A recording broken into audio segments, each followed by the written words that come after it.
Good evening and welcome back to my class. I hope you all are doing well in your life. और पढ़ाई भी अपने तरीके से कर रहे होंगे। मैं आशा करती हूँ कि सब सच में पढ़ाई कर रहे होंगे, क्योंकि पढ़ाई तो करना हमें पड़ेगा ही, चाहे वो कुछ भी सिचुएशन, जैसा भी सिचुएशन आए। And my best wishes is always with you all people कि आप लोग अपने लाइफ में कामयाब हो। और आप लोगों, मेरा क्लास से आप लोगों को मदद मिले, मैं ही कोशिश करती हूँ एक्चुअली। तो आप लोगों का साथ मुझे हमेशा चाहिए to grow in this platform. Class शुरू करने से पहले मेरी एक रिक्वेस्ट है कि please like, share and subscribe my channel. अब मैं पढ़ाते पढ़ाते तो बार बार ये नहीं बता सकती, तो बीच बीच में आप लोग थम्स अप अपना कर दीजिएगा, लाइक कर दीजिएगा, क्योंकि आप लोगों का हर एक लाइक मेरे लिए बहुत ही इम्पॉर्टेंट है। तो आशा करती हूँ कि आप लोगों को समझ में आ रहा है कि मैं क्या बोलना चाहती हूँ, कि क्या पढ़ाना चाहती हूँ। अगर किसी को भी किसी जगह प्रॉब्लम हो रहा है तो प्लीज़ कमेंट बॉक्स में मुझे बताएं कि कहाँ पे प्रॉब्लम हो रहा है। डेफिनेटली मैं उसको समझाने की या फिर सॉल्व करने की कोशिश करूँगी नेक्स्ट क्लास पे। तो कल के क्लास तक हम लोगों ने कॉम्पिटेंट कौन कौन है हमने ऑलरेडी समझ लिया था कि कौन पार्टी हमारा कॉन्ट्रैक्ट कर सकता है कि नहीं कर सकता, या फिर माइनॉरिटी के केस में हमारा पोजीशन क्या है एक कॉन्ट्रैक्ट में। माइनॉरिटी के साथ मतलब माइनर पर्सन के साथ हम एग्रीमेंट या फिर कॉन्ट्रैक्ट बना सकते हैं कि नहीं सकते। माइनर पर्सन हमारा बेनिफिशियरी हो सकता है कि नहीं हो सकता। ऑल डिटेल्स हम लोग एलाबोरेटली कल की क्लास में कंप्लीट कर लिया था। आज के सेक्शन में हम लोग पढ़ेंगे सेक्शन 12 जो बाकी है हमारा वो पढ़ेंगे। फिर हम पढ़ेंगे सेक्शन 15 जो कि हमारा फ्री कंसेंट, मतलब कंसेंट कैसे फ्री होगा उस टॉपिक से डील करता है। ठीक है, तो पहले सेक्शन 12 हमारा क्या बताता है हम वो पढ़ेंगे, फिर जाएंगे हम सेक्शन 15 पे।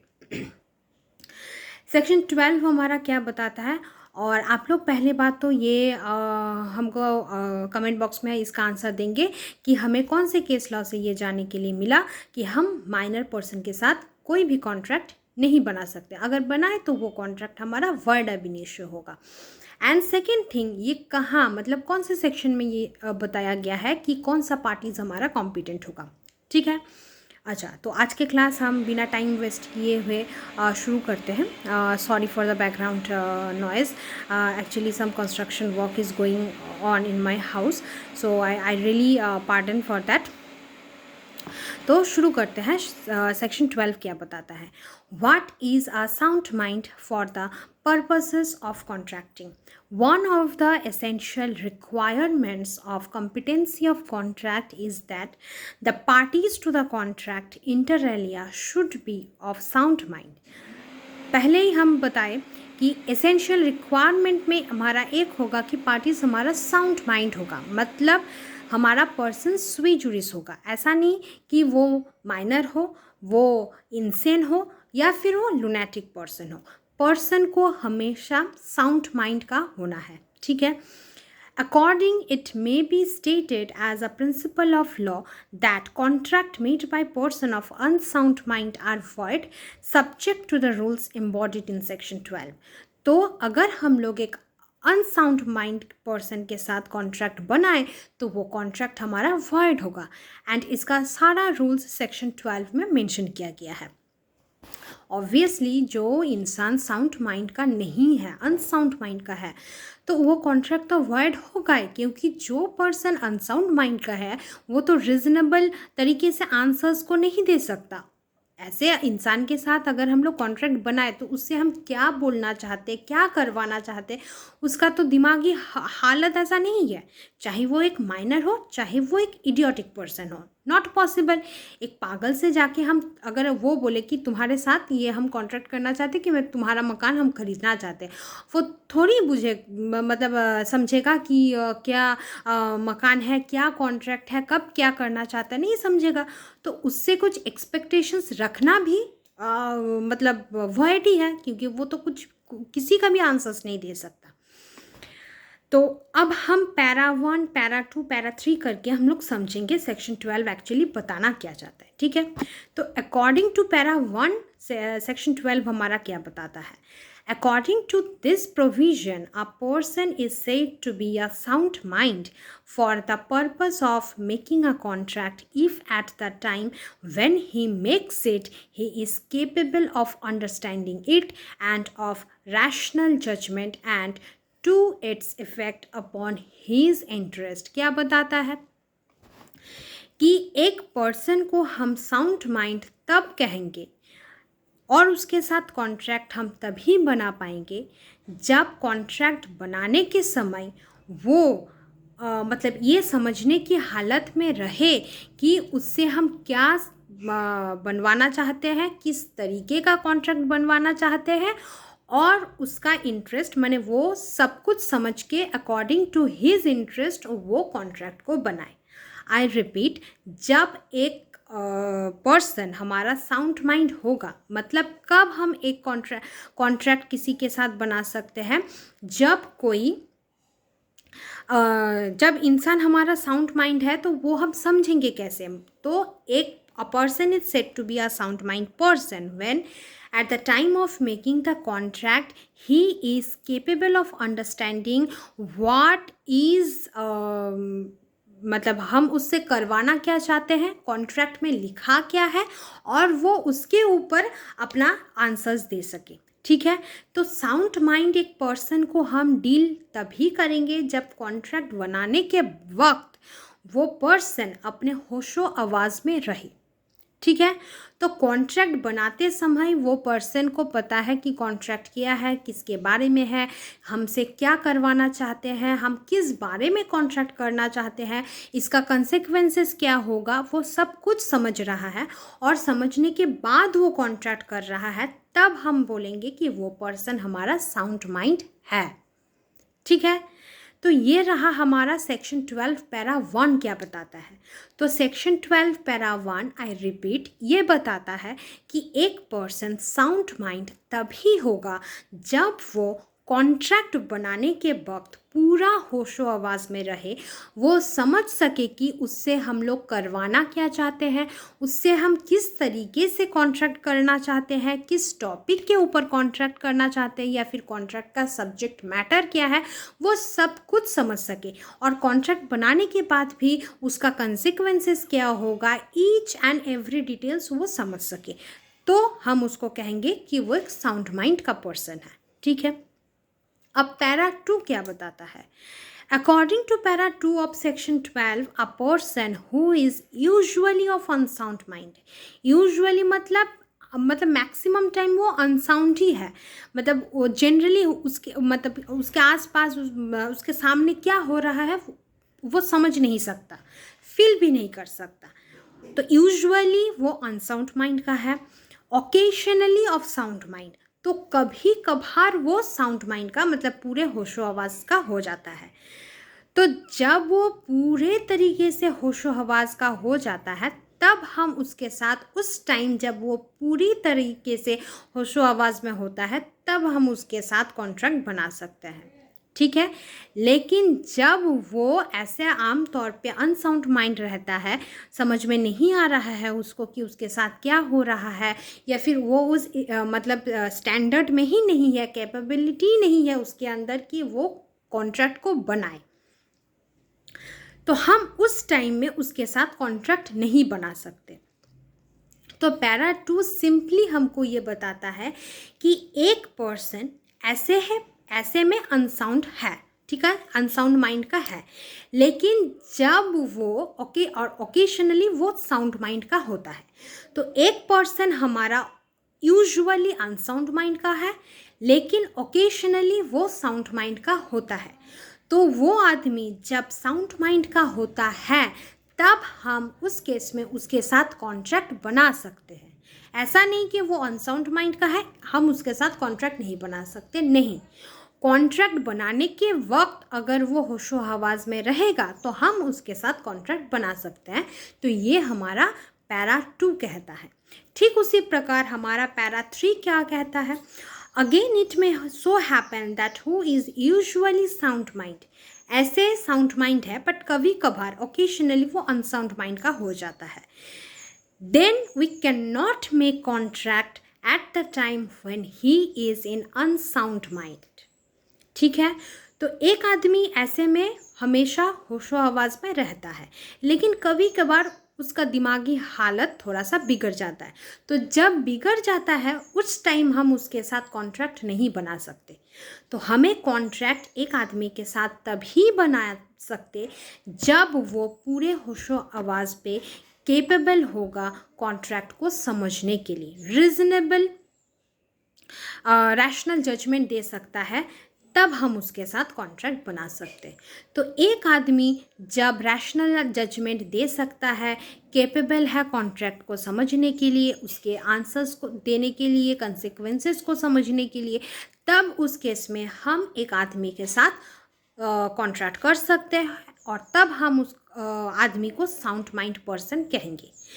तो अगर हम लोग पूरे सेक्शन 12 का अगर समरी करना चाहते हैं तो हम ऐसे समरी कर सकते हैं कि section 12 actually para 1, para 2, para 3 करके डिवाइड किया गया है इन 3 पैराग्राफ। ठीक है, तो हम इन टोटल अगर सेक्शन 12 को समझना चाहते हैं तो हमें ये समझना पड़ेगा पहले कि एक पर्सन के साथ कॉन्ट्रैक्ट कर सकते हैं हम तब जब वो पर्सन साउंड माइंड पे होगा। ठीक है, अब ऐसा बहुत सारा केस है जब एक आदमी ऐसे तो साउंड माइंड पर्सन है, लेकिन ओकेजनली उसका दिमागी हालत थोड़ा सा डिस्टर्ब होता है। तो जब उस आदमी का दिमागी हालत डिस्टर्ब होता है तब हम उनके साथ कॉन्ट्रैक्ट नहीं बना सकते उस टाइम, लेकिन जब वो फिर से ठीक हो जाएगा, साउंड माइंड का हो जाएगा, तब हम फिर से उसके साथ कॉन्ट्रैक्ट बना सकते हैं। ठीक है, एंड सेकेंड केस और क्या है कि ऐसे में तो वो पागल ही रहता है, लेकिन कभी कभार उसका दिमाग पूरा सही तरीके से काम करने लगता है। तो जब उसका दिमाग पूरा सही तरीके से काम करने लगता है तब हम उसके साथ उस टाइम कॉन्ट्रैक्ट बना सकते हैं, क्योंकि तब वो रैशनल जजमेंट दे सकता है, कॉन्ट्रैक्ट को समझ सकता है। तो कॉन्ट्रैक्ट मेन चीज़ हमारा यही है कि कॉन्ट्रैक्ट बनाते वक्त हम जिससे कॉन्ट्रैक्ट बना रहे हैं उसको पूरा होशो आवाज़ में होना चाहिए। That is the person must be in sound mind status. ठीक है, अनसाउंड नहीं होना चाहिए। तो जब कॉन्ट्रैक्ट हमारा बन रहा है तब आदमी को साउंड माइंड स्टेटस में होना है। ठीक है, तो सेक्शन 12 हमारा यही बताता है कि कब हम साउंड माइंड पर्सन के साथ कॉन्ट्रैक्ट बना सकते हैं। ठीक है,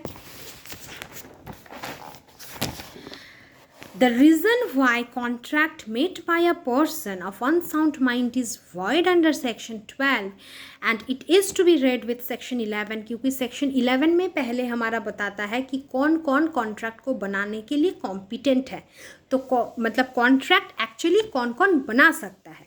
तो पहले सेक्शन 12 में 11 में ही तो हम ये पढ़े कि एक माइनर या फिर लूनेटिक या फिर इंसेंट पर्सन कॉन्ट्रैक्ट नहीं बना सकता।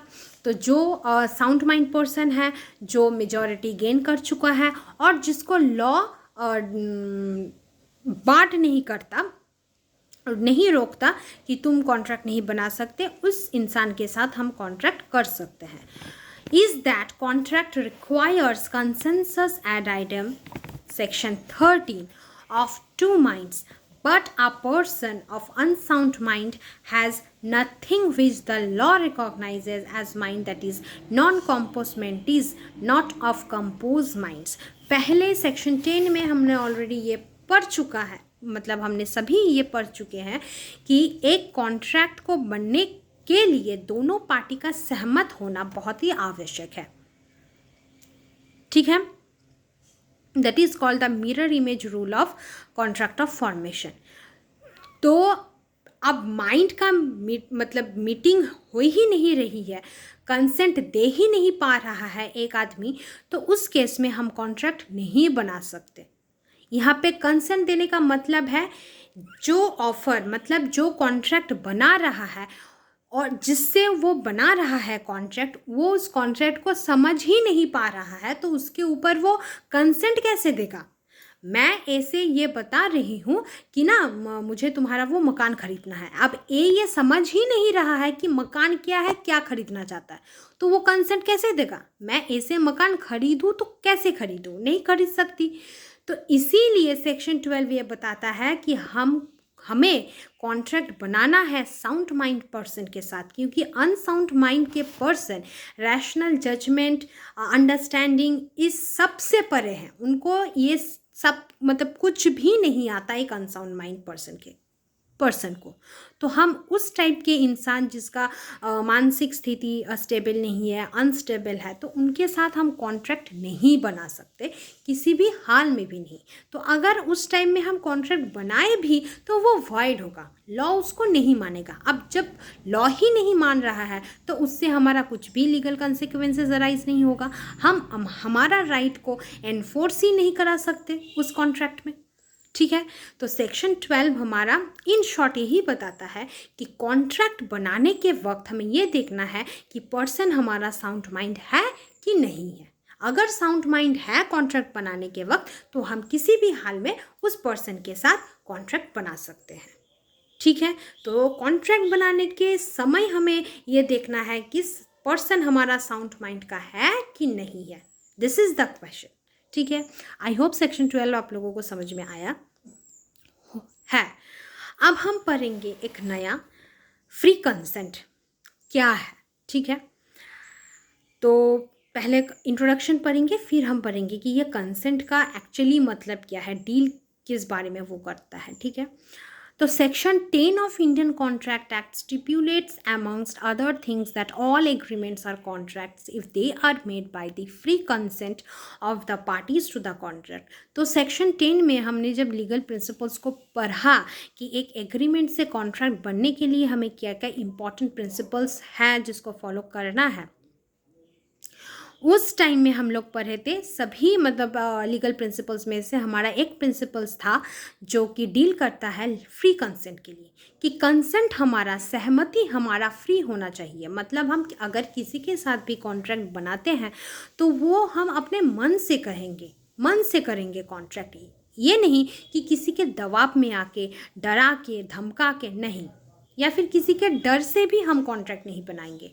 ठीक है, फ्री होके, फ्री कंसेंट से हम अपना कॉन्ट्रैक्ट को बनाएंगे या फिर उसके ऊपर एक्सेप्टेंस को देंगे। तो thus according to section 10 an agreement becomes a valid contract only when it is a result of a free consent of all the parties to it। जब सभी पार्टी अपना फ्री कंसेंट दे दिया तब हमारा एग्रीमेंट, उसके साथ और भी लीगल प्रिंसिपल्स को ऐड करना पड़ेगा, तो तब हमारा एग्रीमेंट एक वैलिड कॉन्ट्रैक्ट बनेगा। ऑलरेडी ये हमने पढ़ा है सेक्शन 10 में। This very vital element is the foundation of every contract and which is the yardstick for measuring या फिर determining the validity of the contract। सबसे पहले ही देखा जाता है कि कंसेंट फ्री है कि नहीं है, तो ये हम एज अ यार्डस्टिक मतलब मेजरमेंट के तौर पे भी फ्री कंसेंट को यूज़ कर सकते हैं कि इस कॉन्ट्रैक्ट एग्रीमेंट को हम कॉन्ट्रैक्ट माने कि नहीं माने।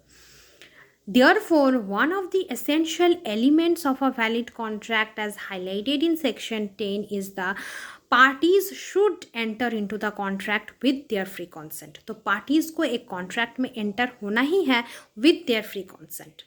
ठीक है, Section 13, it may be mentioned at the outset, defines the term consent।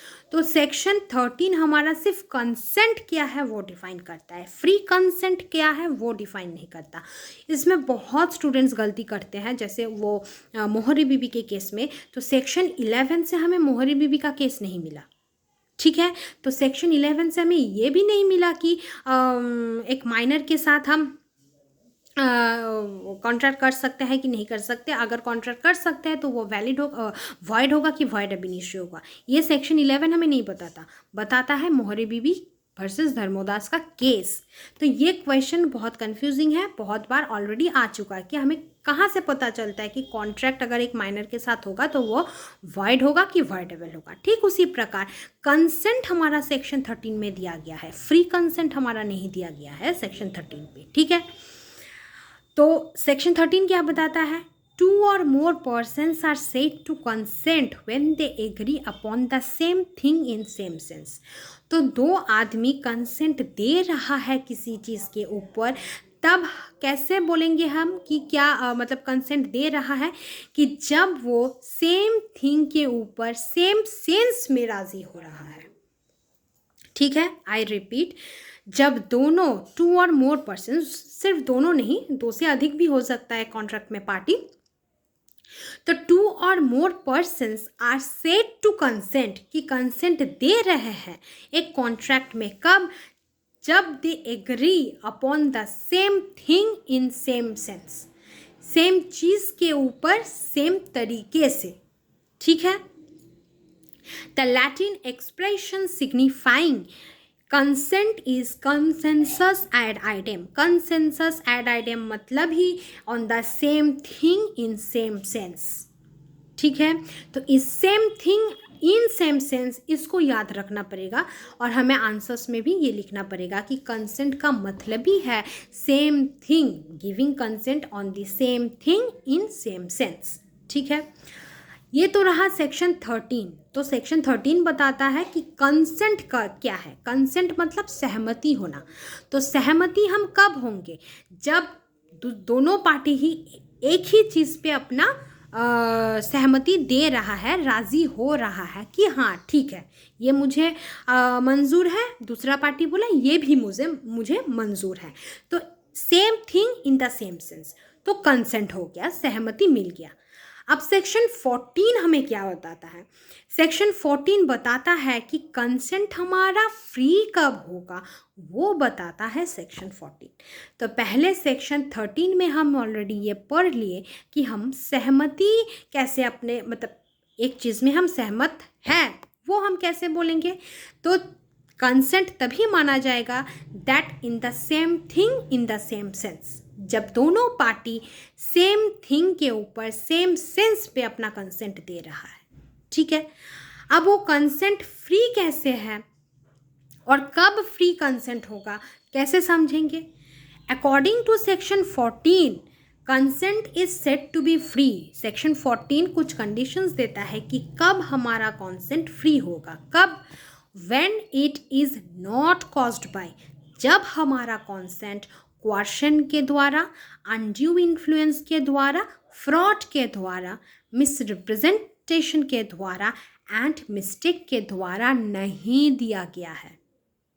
I repeat, section 14 हमारा कुछ कंडीशंस बताता है कि किस कंडीशन पे हम अपना कंसेंट को फ्री मानेंगे। तो क्या क्या वो कंडीशंस है? जब एक कंसेंट क्वेश्चन के द्वारा, अनड्यू इन्फ्लुएंस के द्वारा, फ्रॉड के द्वारा, मिसरिप्रेजेंटेशन के द्वारा एंड मिस्टेक के द्वारा नहीं दिया गया है। तो जब एक कंसेंट इन सभी चीज़ों के द्वारा नहीं दिया गया है, फ्री है कंसेंट, तब हम बोलेंगे कि हाँ यह कंसेंट हमारा फ्री है, ठीक है। तो अब question, undue influence, fraud, misrepresentation, mistake, इसको याद कैसे करेंगे, ठीक है। तो एक शॉर्ट ट्रिक्स इसका है जिसको मैंने खुद भी याद करने के टाइम पे ये मैंने भी याद की थी ऐसे। तो इसको हम कफ एम स्क्वायर करके याद कर सकते हैं। कफ में CUFM स्क्वायर। तो C for question, U for undue influence, F for fraud, एक एम के लिए मिसरिप्रेजेंटेशन और दूसरे एम के लिए मिस्टेक। आई होप ऐसे याद कर, मतलब इस शॉर्ट ट्रिक से याद करना आसान हो जाएगा, ठीक है। तो सेक्शन 13 हमारा कंसेंट का डेफिनेशन दे दिया कि कब हम मानेंगे ये कंसेंट दिया गया है, सहमति दिया गया है। फिर हम सेक्शन 14 में ये पढ़े कि कंसेंट हमारा कब फ्री होगा, जब हमारा एक कंसेंट क्वेश्चन से नहीं, अनड्यू इन्फ्लुएंस से नहीं, फ्रॉड से नहीं, मिसरिप्रेजेंटेशन से नहीं और मिस्टेक से भी नहीं दिया गया है, इन सब से कंसेंट को नहीं दिया गया है, तब हम कंसेंट को फ्री मानेंगे, ठीक है। इतना दूर आई होप क्लियर हो गया, ठीक है। अब हम डिटेल्स में पढ़ेंगे कि ये क्वेश्चन क्या है, जो कि मेंशन है section 15 of Indian contract act. Definition दिया गया है, पहले डेफिनेशन पढ़ेंगे। Coercion has been defined by section 15 that, and according to this section 15 coercion is the committing और थ्रेटनिंग, कमिटिंग और थ्रेटनिंग, कुछ कमिट कर रहे हैं या फिर थ्रेट कर रहे हैं टू कमिट एनी एक्ट। पहले मैं डेफिनेशन को इंग्लिश में पढ़ लेती हूँ, फिर हम इसका मतलब समझेंगे वर्ड्स बाय वर्ड्स। तो क्वार्शन इज द कॉमिटिंग और threatening to commit any act forbidden by Indian penal code और द, अभी तो आई थिंक आईपीसी को चेंज करके बीएनएस करना पड़ेगा, तो और the unlawful detaining or threatening to detain any property to the prejudice of any person whatever with the intention of causing any person to enter into a contract। किसी भी इंसान को दबाव में डाल के कुछ करवाने के लिए या फिर कुछ करने के लिए या फिर डरा के धमका के कुछ काम करने के लिए, दैट इज़ जो काम हम करवाना चाहते हैं वो ऑलरेडी फॉरबिडन है, मतलब लॉ उसको प्रिवेंट करता है, आईपीसी प्रिवेंट करता है, तो अब बीएनएस होगा, तो बीएनएस उसको प्रिवेंट करता है ऐसा काम, या फिर अनलॉफुल डिटेनिंग और threatening to detain any property. तो अनलॉफुल डिटेन कर रहे हैं हम, लीगल तरीके से प्रॉपर्टी नहीं ले रहे हैं, या फिर धमका रहे हैं कि प्रॉपर्टी को डिटेन कर लेंगे अनलॉफुली, ठीक है।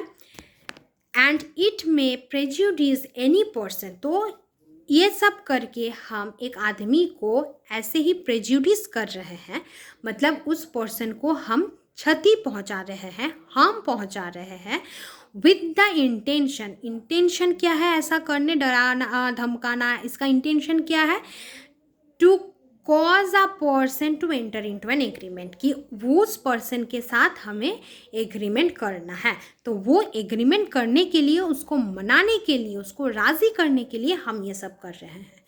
तो एक्चुअली क्वेश्चन का मतलब है कुछ करना, कमिट करना, या फिर डराना धमकाना उस काम को करने के लिए जो ऑलरेडी लॉ प्रिवेंट करता है, ठीक है। ये रहा हमारा पहला प्रिंसिपल। हम बोलेंगे कि ऐसा काम करने के लिए किसी को पाउंड करना या फिर डराना धमकाना कि वो काम करो जो कि ना लॉ प्रिवेंट करता है काम को करने के लिए।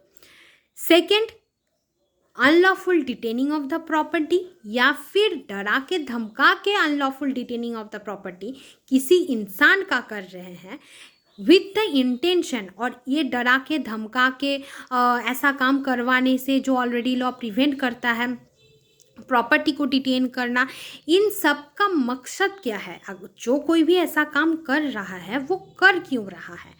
तो जिसके ऊपर ऐसा डरा के धमका के, जिसको हम डरा रहे हैं धमका रहे हैं, इंटेंशन ये है कि वो हमारे साथ एग्रीमेंट करने के लिए तैयार हो जाए, ठीक है।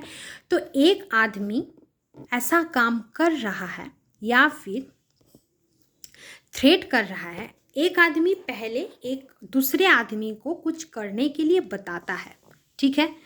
एग्जाम्पल के साथ समझते, एक आदमी दूसरे आदमी को कुछ काम करने के लिए बोलता है या फिर डराता है धमकाता है कि तुम वो काम करो, कैसा काम, जो ऑलरेडी लॉ प्रिवेंट करता है करने के लिए, ठीक है। सेकंड, कि जिससे वो काम करवाना चाहता है उसका प्रॉपर्टी को खुद के पास रख लेना, या फिर डराना कि तुम अगर ये काम नहीं करोगे तो तुम्हारा प्रॉपर्टी हम खुद ले लेंगे, ठीक है। तो ऐसे करने से जिसको हम डरा रहे हैं कि तुम काम को करो या फिर तुम्हारा प्रॉपर्टी को हम ले लेंगे, तो उसको तो हार्म हो रहा है। तो ये सब करने का मकसद क्या है, तो जो डरा रहा है उसका इंटेंशन है कि जिसको वो डरा रहा है वो उसके साथ एग्रीमेंट करने के लिए तैयार हो जाए, ठीक है। ए बी को बोल रहा है कि तुम अपने मकान को मुझे बेच दो, मैं इसको प्रोस्टिट्यूशन के लिए यूज़ करूँगा, ठीक है। तो ये लॉ प्रिवेंट करता है कि किसी भी मकान को हम ऐसे प्रोस्टिट्यूट के लिए यूज़ नहीं कर सकते। सेकंड क्या कर रहा है कि बी नहीं मान रहा है कि नहीं, मैं मेरा घर प्रोस्टिट्यूशन के लिए नहीं दूंगा, फॉर द यूज़ ऑफ मतलब उस काम के लिए मैं अपना घर नहीं दूंगा। तो एक क्या किया, फिर से बी को डराया कि तुम मुझे अपना घर, डरा के धमका के, मतलब गन फन दिखा के मानो डराया धमकाया कि तुम तुम्हारे मकान को मुझे दे दो, हो गया। सेकंड क्या किया, या फिर इस तरीके से डराया, एक तो उसके जो बी का प्रॉपर्टी है वो खुद ले लिया अपने में, ठीक है, मतलब बी के पास जो वो जो पेपर्स था उस प्रॉपर्टी का, वो पेपर्स ए ने रख लिया अपने पास, ठीक है, अब उसके पोजीशन पे आ गया। या फिर सेकंड क्या किया, उसको डराया कि तुम अगर इस मकान को मेरे काम के लिए नहीं दोगे तो तुम्हारा प्रॉपर्टी हम ले लेंगे। तो इन दोनों तरीके से ही बी को हार्म हो रहा है। बी बेचारा मतलब डर गया ना, ऑब्वियसली अगर मेरे सामने भी कोई ऐसा बंदूक ताके हुए खड़ा रहेगा तो मैं भी तो डरूंगी, तो बी तो डर गया। तो ये ए ऐसा काम कर क्यों रहा है कि प्रॉपर्टी ले लेंगे, तुम ये काम करो नहीं तो तुमको भी मार देंगे, ऐसा एक कर क्यों रहा है। ए का इंटेंशन है कि बी उसके साथ वो एग्रीमेंट करे, यही है इंटेंशन, ठीक है। अब एसेंशियल्स ऑफ सेक्शन 15 को हम पढ़ेंगे। According to the provision of section 15, any of the following activities would constitute coercion. Committing of any act forbidden by the IPC 1860, अभी बीएनएस होगा 2023। Threatening to commit any act forbidden by IPC, that is BNS. तो committing any act that is forbidden by IPC and threatening to commit any act that is forbidden by IPC। तो ऐसा काम करवाने के लिए जो कि ऑलरेडी लॉ प्रिवेंट करता है, और threatening to commit any act जो भी लॉ प्रिवेंट करता है, तो इन दोनों केस में ही हम क्वार्शन को अप्लाई कर रहे हैं या फिर क्वार्शन को यूज़ कर रहे हैं, ठीक है, इन दोनों केस में ही। I repeat, committing of any act forbidden by the IPC or threatening to commit any act that is also forbidden by IPC। इसमें एक केस लॉ है, चिक्कम अमीराजू वर्सेस चिक्कम शेषम्मा। चिक्कम अमीराजू वर्सेस चिक्कम शेषम्मा क्या है? By threat of suicide, a Hindu induced his wife कि हम suicide कर लेंगे, ऐसा डरा के एक हिंदू वाइफ को बोल रहा है और उसके बच्चे को भी बोल रहा है कि तुम्हारे पास जो प्रॉपर्टी है वो तुम मेरे भाई को दे दो, ठीक है। तो ये जो डरा के धमका के सुसाइड कर लूँगा, तुम्हारे पास जो प्रॉपर्टी है पैसा है वो तुम मेरे भाई को दे दो, तो ऑब्वियसली एक वाइफ के सामने अगर उसका हस्बैंड ऐसा करेगा तो वाइफ तो बेचारा ठीक है तो करने की कुछ भी करने की ज़रूरत नहीं, मैं दे रही हूँ। तो ये जो दे रही हूँ तो इसमें तो कॉन्ट्रैक्ट होगा, तो वो तो अपने हस्बैंड के साथ कॉन्ट्रैक्ट करेगा कि नहीं चलो ठीक है हम दे देंगे। तो ये तो वो अपना फ्री कंसेंट के साथ राज़ी नहीं हुआ, उसको डराया, उसको धमकाया, उसको उसके ऊपर प्रेशराइज किया, मतलब फोर्स किया उसको कि नहीं तुम ये करो, उसको मैंने बाउंड किया ऐसा काम करने के लिए। वो ऐसे तो अपना पैसा मेरे भाई को नहीं देगा, तो मैंने उसको बाउंड किया, लेकिन सही तरीके से नहीं, डरा के धमका के। तो in this case the high court held that the threat amount to coercion. तो ये जो थ्रेट दिया उसको सुसाइड का, ये क्वार्शन है। तो हम जो सहमति हम दे रहे हैं, वाइफ जो सहमति दे रहा है उनके हस्बैंड को कि नहीं तुमको कुछ नहीं करना, मैं तुम्हारे साथ कॉन्ट्रैक्ट करने के लिए तैयार हूँ, तो वो जो तैयार हुआ वो तो डरा, मतलब डरने के बाद तैयार हुआ, वो तो खुद अपने मन से तो तैयार नहीं हुआ कि नहीं चलो मैं ऐसे ही मेरे पास जो प्रॉपर्टी है मैं तुम्हारे भाई को दे रही हूँ, नहीं, ठीक है। अच्छा, according to section 15, if a person commits or threats to commit an act forbidden by IPC with a view to obtaining the consent of the other person to the agreement, the consent in such a case is deemed to have been obtained by coercion। तो वही बताता है कि जब हम किसी को डरा के धमका के अगर एग्रीमेंट के लिए राज़ी करवाते हैं तो उस केस में उसका कंसेंट हम ये कहेंगे फ्री कंसेंट तो नहीं है, हमें जो कंसेंट मिला वो बाय क्वार्शन मिला, ठीक है। ओके, हाँ, अब एक एग्जाम्पल के साथ फिर से समझते हैं। A threatens to shoot B, A threat किया बी को कि तुमको हम गोली मार देंगे। If B does not agree to sell his property, अगर बी राजी नहीं हुआ उसके प्रॉपर्टी ए को सेल करने के लिए, to the price that a decided, अब उसके प्रॉपर्टी का दाम मानो 5 लाख है, अब ए चाह रहा है कि मैं तुम्हारे प्रॉपर्टी को 1 लाख में लूँगा। ऑब्वियसली बात है, बी तो नहीं देगा, क्यों देगा, कोई भी अपना नुकसान नहीं करेगा। लेकिन यहाँ पे क्या क्या, ए ने उसको डराया कि मैं तुमको मार दूंगा अगर तुम तुम्हारे प्रॉपर्टी मुझे मेरे कहे हुए दाम में नहीं दोगे। बीइंग सो थ्रेटेंड, इतना डर गया बी कि बी कंसेंट दे दिया कि हाँ मैं तुम्हारे साथ कॉन्ट्रैक्ट करूँगा और तुम जो पैसे बोल रहे हो उसी पैसे में मैं मेरी प्रॉपर्टी तुम्हें दे दूँगा। तो इस केस में बी जो राज़ी हुआ, बी जो अपना सहमति दिया कॉन्ट्रैक्ट में, ये फ्री कंसेंट नहीं हुआ, उससे जोर करके डरा के धमका के उससे हम सहमति लिए, तो इस केस में भी क्वेश्चन आएगा। ठीक है, एक्सप्लेनेशन टू सेक्शन 15। अब सेक्शन 15 का एक एक्सप्लेनेशन है। According to this explanation for coercion it is not necessary that the IPC should be applicable at a place where the consent so obtained। तो ये नेसेसरी नहीं है कि जहाँ पे हमारा क्वेश्चन अप्लाई हो रहा है उस जगह में IPC का अप्लाई होना।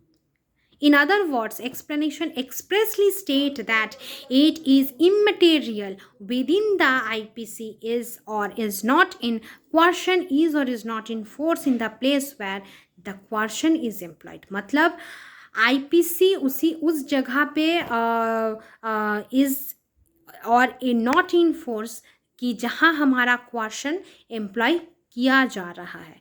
तो जहाँ पे हम किसी को डरा रहे हैं या फिर धमका रहे हैं या फिर उसको बाउंड कर रहे हैं कि तुम एग्रीमेंट करो मेरे साथ डरा के धमका के, तो उस जगह पे, जिस जगह पे हम ऐसे डरा रहे हैं धमका रहे हैं, तो उस जगह में हमारा IPC अप्लाई होता है कि नहीं होता, इट इज़ इमैटेरियल।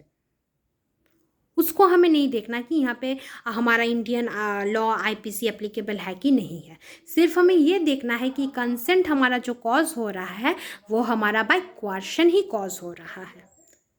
ठीक है, तो एक्सप्लेनेशन हमें ये बताता है कि जब हम किसी के साथ क्वेश्चन कर रहे हैं तो हम किस जगह पे कर रहे हैं, उस जगह पे हमारा IPC दैट इज़ हमारा BNS अप्लाई होता है कि नहीं होता, इट इज़ ए मटेरियल। जो इम्पोर्टेंट है वो है हमारा क्वेश्चन हुआ है। ठीक है, इलस्ट्रेशन समझते हैं।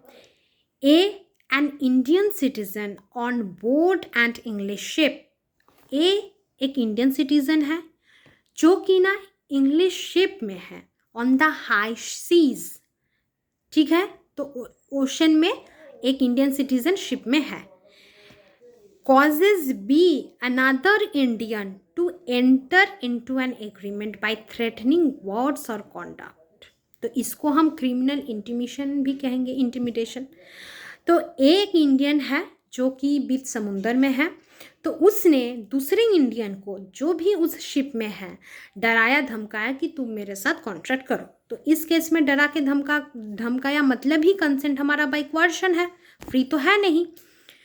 तो A afterward sues B for breach of contract at Kolkata.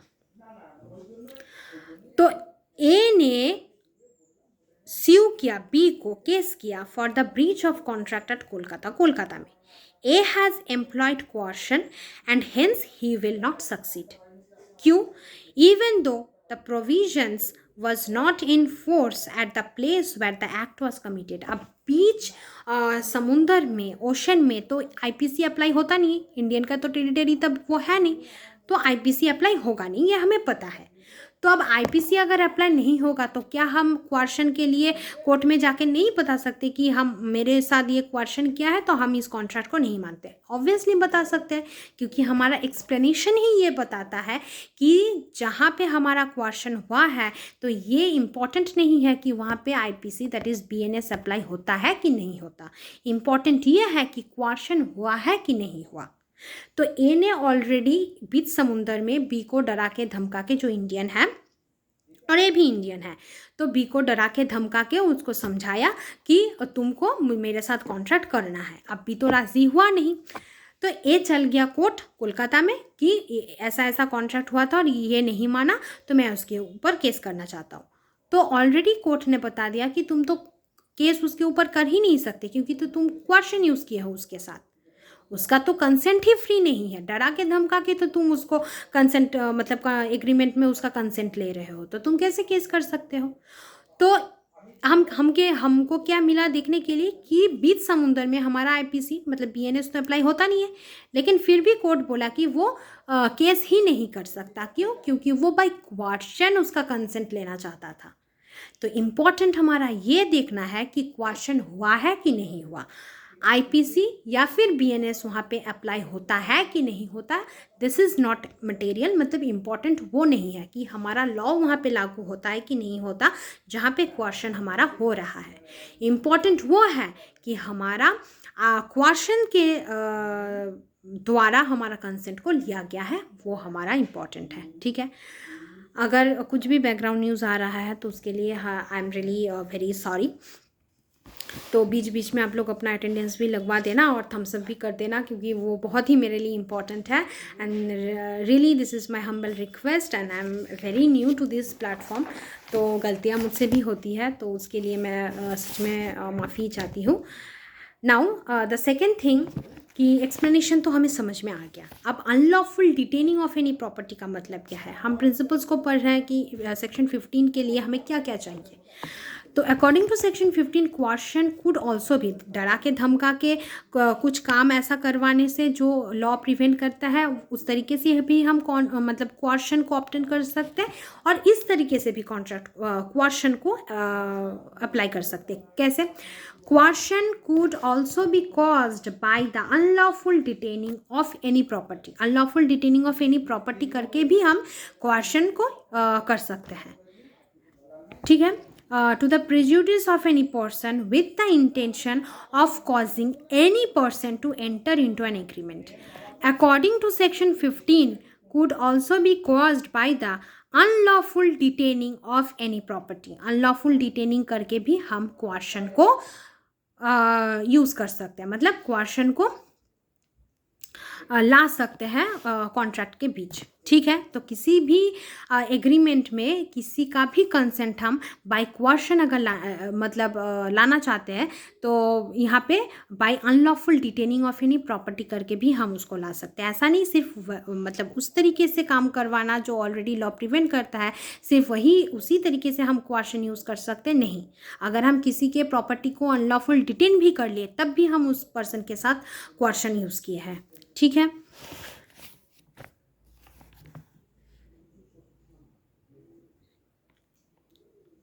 अच्छा। It may be noted in this context that if the detention of the property is not unlawful, अगर detention हमारा unlawful नहीं है, तब वो हम क्वेश्चन नहीं कह सकते उसको। तो detention of the property must be unlawful. Unlawful तरीके से हम लोगों को, मतलब अगर प्रॉपर्टी को डिटेन किया है तो उसको हम बोलेंगे कि हाँ क्वेश्चन हुआ है, नहीं तो हम नहीं बोल सकते। अगर लॉफुली डिटेन किया गया है तो हम उसको क्वेश्चन नहीं मान सकते। ठीक है, अब वो तो था अनलॉफुल डिटेनिंग, डायरेक्ट हम डिटेन कर रहे हैं प्रॉपर्टी को अनलॉफुली। अब है threatening to detain the property. अब हम किसी को डरा रहे हैं, धमका रहे हैं कि तुम्हारे प्रॉपर्टी को हम डिटेन कर लेंगे, उस केस में भी हम क्वेश्चन यूज कर रहे हैं। ठीक है, and to the prejudice of a person, Section 15, the act amounting to coercion need not necessarily be directed against the contracting party. It is enough if the act amounting to coercion is the prejudice of any person, whoever committed with the intention of causing any person to enter into an agreement. A example के साथ समझते, फिर elaborately समझेंगे कि ये prejudice of a person क्या है। A unlawfully detains B son C, B के सन सी उसको अनलॉफुली डिटेन किया in order to coerce B, B के ऊपर दबाव डालने के लिए, to enter into an agreement. This case will fall under section 15 of Indian contract act. तो क्या बताता है कि जिसके साथ हम कॉन्ट्रैक्ट करना चाहते हैं, तो और जिसके ऊपर हम क्वेश्चन को अप्लाई करना चाहते हैं उसको डायरेक्ट कोई हार्म हो, this is not necessary. Indirect अगर हार्म उसको हो रहा है तब भी हम उसके ऊपर क्वेश्चन यूज़ कर रहे हैं। मतलब यहाँ पे जो एग्जांपल हम पढ़े कि हम बी के साथ एग्रीमेंट करना चाहते हैं, कॉन्ट्रैक्ट करना चाहते हैं, तो बी को डायरेक्ट हार्म ना पहुँचा के हम बी के लड़के सी को अगवा कर लिए। तो अब जब सी को मतलब उसके बेटे को अगवा कर लिए तो हार्म उसके पिता को तो होगा ही, मतलब बी को तो होगा ही, इनडायरेक्ट हार्म हो रहा है यहाँ पे बी को, तो हम यहाँ पे क्वेश्चन यूज़ कर रहे हैं। अब जब उसके लड़के को अगवा कर लिया तो बी तो ऑटोमेटिकली डर जाएगा, उसको समझ में नहीं आएगा, तो वो एग्रीमेंट करने के लिए तैयार हो जाएगा। तो हमारा सेक्शन 15 ये बताता है कि जिसके साथ हम कॉन्ट्रैक्ट कर रहे हैं, जिसके ऊपर क्वेश्चन यूज़ कर रहे हैं, उसको डायरेक्ट कोई हार्म हो, this is not necessary. Indirect harm भी हो सकता है, मतलब उस आदमी को किसी भी तरीके से क्षति, प्रेजुडिस होना है उसको, ठीक है। तो वो डायरेक्ट भी हो सकता है, इनडायरेक्ट भी हो सकता है। अब मैं डायरेक्ट किसी को डरा रहा हूँ कि मैं तुमको गोली मार दूंगा, या फिर मैं ये बता रहा हूँ कि अगर तुम ऐसा काम नहीं करोगे तो मैं तुम्हारे बेटे को मार दूंगा या फिर तुम्हारी वाइफ को मार दूंगा, ऐसा। तो वाइफ को मार दूंगा मतलब हम तो जिसके वाइफ को मारोगे उसका ही ना हो रहा है। तो सेक्शन 15 हमें ये बताता है कि इनडायरेक्ट हार्म भी हम कर सकते हैं क्वेश्चन में। अच्छा, अब इसमें एक बात है, ड्यूरेस। ये भी ऑलरेडी कॉन्ट्रैक्ट में बहुत बार आता है। What is duress? The English common law relating to threat is commonly known as duress. तो इंग्लिश लॉ में जो थ्रेट से जुड़ा हुआ है उसको हम ड्यूरेस मानेंगे। The common law recognises only a threat to man's person, that is body, and not to his goods, so as to constitute duress. This is different from Indian law, where Section 15 of Indian Contract Act recognizes unlawful detention या or threat to detain property. तो हमारा duress का मतलब है, जब हम English law में duress actually use होता है, इंडियन लॉ में ड्यूरेस शब्द यूज़ नहीं होता। तो इंग्लिश लॉ में ड्यूरेस वर्ड यूज़ होता है। तो ड्यूरेस का मतलब क्या है? ड्यूरेस का मतलब है इंग्लिश लॉ में क्वेश्चन एक्चुअली पर्सन के बॉडी के साथ, मतलब थ्रेट एक्चुअली पर्सन के बॉडी के साथ जुड़ा हुआ है, ना कि उसके सामान के साथ। लेकिन इंडियन कॉन्ट्रैक्ट एक्ट हमारा दोनों ही बता रहा है कि पर्सन के बॉडी के साथ भी थ्रेट जुड़ा है और उसके गुड्स मतलब unlawful detaining of the property के साथ भी हम क्वेश्चनिंग को यूज़ कर सकते हैं। तो ये हमारा डिफरेंस है।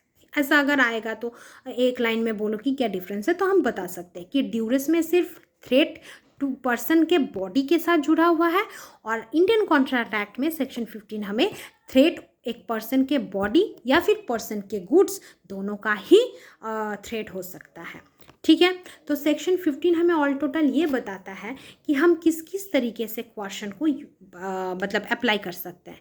पहली बात तो हमारा पॉइंट है कि हम ऐसे एक काम को करवाने के लिए बाउंड कर सकते हैं किसी आदमी को जो कि ना आईपीसी प्रिवेंट करता है। सेकंड कि हम उसको डरा सकते हैं, धमका सकते हैं ऐसा काम करने के लिए जो भी आईपीसी प्रिवेंट करता है करने के लिए। ये तो रहा दो। थर्ड हम क्या कर सकते हैं? अनलॉफुल डिटेनिंग एनी प्रॉपर्टी, तो उस आदमी के प्रॉपर्टी को हम अनलॉफुल डिटेन कर लिए। फोर्थ, या फिर डरा के धमका के कि बोल रहे हैं कि तुम्हारे प्रॉपर्टी को हम डिटेन कर लेंगे। और इन सब तरीके से जिससे हम क्वेश्चन मतलब जिसके ऊपर हम क्वेश्चन को अप्लाई कर रहे हैं उसको हार्म पहुंचाना है, ठीक है। अब ये हार्म हमारा डायरेक्ट भी हो सकता है, इनडायरेक्ट भी हो सकता है, लेकिन कुछ भी तरीके से जिसके साथ हम एग्रीमेंट करना चाहते हैं उसको हार्म पहुंचाना ज़रूरी है। तो इसका सेक्शन 15 का एक्सप्लेनेशन क्या बताता है कि जहाँ हम क्वेश्चन को अप्लाई कर रहे हैं उस जगह पे हमारा लॉ माने बीएनएस या फिर आईपीसी अप्लाई होता है, मतलब फोर्स में है कि नहीं है वो हमारा इम्पोर्टेंट नहीं है, ठीक है। इम्पोर्टेंट ये है कि क्वेश्चन को किया गया है। तो लॉ फोर्स में है कि नहीं है वो हमारा इम्पोर्टेंट नहीं है। इम्पोर्टेंट क्या है, हमारा फोर्स मतलब हम क्वेश्चन को यूज़ कर रहे हैं कि नहीं, वो हमारा इम्पोर्टेंट है। ठीक है, तो आज इतना दूरी रहते हैं क्योंकि हमने सेक्शन 12, 13, 14 एंड 15 को बहुत ही एलाबोरेटली आज के क्लास में विद केस लॉस को पढ़ लिया। तो इसके बाद भी अगर किसी को समझ में नहीं आया तो please let me know in the comment box. तो और आप लोग ड्यूरेस का डेफिनेशन कमेंट बॉक्स में लिखेंगे, तभी तो मुझे पता चलेगा कि समझ में आया कि नहीं आया, और ये ड्यूरेस सेक्शन 15 से अलग कैसा है ये आप लोग कमेंट बॉक्स में आंसर कीजिएगा। ठीक है, तो मिलते हैं कल और एक नए टॉपिक के साथ। तब तक के लिए बाय, थैंक यू। आशा करती हूँ कि सब लोग आप पढ़ाई कर रहे होंगे, और अगर कुछ भी बैकग्राउंड न्यूज़ आए डिस्टर्ब हुआ तो उसके लिए I am really very sorry. And please class wind up करने के पहले इट्स माय हम्बल रिक्वेस्ट कि please like, share and subscribe my channel as it really motivates me to make a new video for you. आप लोगों के लिए मैं बनाऊँ ताकि आप लोगों को हेल्प हो। तो थैंक यू, कल मिलते हैं।